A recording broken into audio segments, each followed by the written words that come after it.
Le film qui a inspiré des générations d'artistes. Adoré par Daft Punk, vénéré par les cinéphiles du monde entier, et pourtant longtemps ignoré à sa sortie. C'est un opéra rock cauchemardesque de 74. Phantom of Paradise.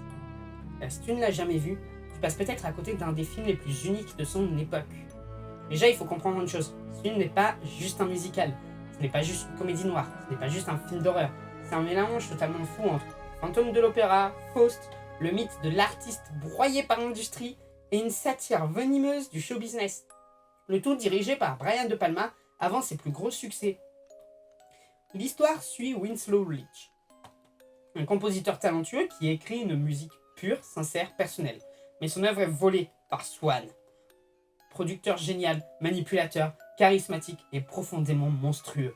Winslow est détruit, défiguré, effacé du système, puis il revient masqué, en fantôme du Paradise.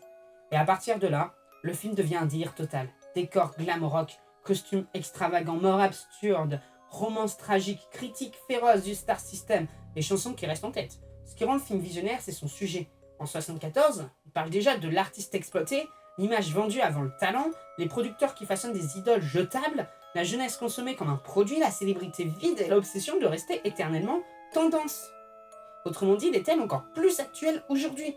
Swan est un personnage fascinant, il ne tue pas seulement des gens, il vole des identités, il absorbe les rêves, il transforme l'art en marchandise, et c'est pour ça qu'il reste aussi marquant.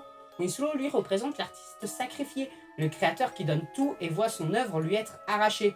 C'est ce conflit qui donne au film toute sa puissance émotionnelle. Mais pas en musique. Les chansons composées par Paul Williams sont exceptionnelles. Le film change constamment de style. Rock, doo-wop, glam, ballade, cabaret. Comme si chaque morceau devenait un nouveau masque. Et cette variété rend le film vivant du début à la fin. Visuellement aussi, c'est immense. Brian De Palma expérimente déjà. Split screens, mouvements de caméra nerveux, mise en scène théâtrale, violence stylisée, humour noir permanent. On sent un réalisateur en pleine explosion créative. À sa sortie, le film ne cartonne pas surtout partout, honnêtement. Mais avec le temps, il devient culte, surtout dans certains pays comme chez nous ou le Canada, où il développe une vraie fanbase passionnée. Et son influence continue sur les clips musicaux, sur l'esthétique glam gothique, sur des artistes électroniques, sur les récits d'artistes détruits par le système. Ce que j'aime surtout dans ce film, c'est qu'il ose tout. Il est romantique et cruel, ridicule et tragique, drôle et amer, coloré et profondément sombre. Peu de films tiennent cet équilibre. Aujourd'hui encore, certains le trouveront trop excentrique, trop théâtral, trop étrange, mais c'est justement sa force. Il refuse d'être normal. Donc si tu aimes les films cultes, les œuvres inclassables, les critiques du monde du divertissement ou simplement les expériences de cinéma total, regarde ce film. Regarde Phantom of Paradise, parce que parfois, les vrais monstres, eh bien ils portent un costume de producteur.